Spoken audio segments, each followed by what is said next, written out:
আল্লাহ পাক জানিয়ে দিচ্ছেন যে যিনি তোমাদেরকে এক ব্যক্তি হইতে সৃষ্টি করেছেন, এবং শুধু এক ব্যক্তি নয়, যিনি তাহাদের দুইজন হইতে বহু নর নারী সৃষ্টি করেছেন, আদম আলাইহিস সালাতু ওয়াস সালাম আর আদিমাতা হাওয়া আলাইহিস সালাতু ওয়াস সালাম থেকে এই দুনিয়াতে যত মানুষ আছে সবগুলো তাদের সৃষ্টি, ঠিক কিনা? তাদের পেট থেকেই তাদের কাছ থেকে আমাদের সৃষ্টি হয়েছে।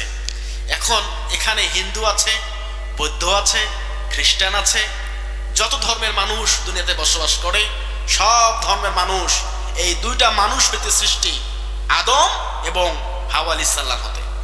আল্লাহ পাক জানিয়ে দিচ্ছেন যে ওয়াল আরহাম ইন্নাল্লাহা কানা আলাইকুম রাকিবা।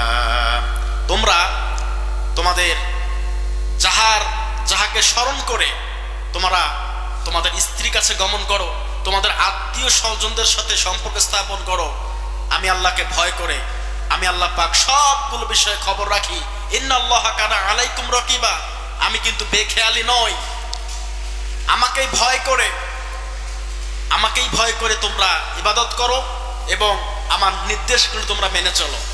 আল্লাহ পাক শেষে জানিয়ে দিচ্ছেন ইন্নাল্লাহা, নিশ্চয়ই আমি আল্লাহ পাক, আলাইকুম রাকিবা, তোমরা যাহা করো তাহার সম্যক খবর রাখি। সম্মানিত হাজিরিন, এই আয়াতুল কারিমা থেকে স্পষ্ট বোঝা যাচ্ছে আদম আলাইহিস সালাতু ওয়াস সালামকে আল্লাহ পাক সৃষ্টি করেছেন, হাওয়া আলাইহিস সালাতু ওয়াস সালামকে সৃষ্টি করেছেন তাহার কাছ থেকে।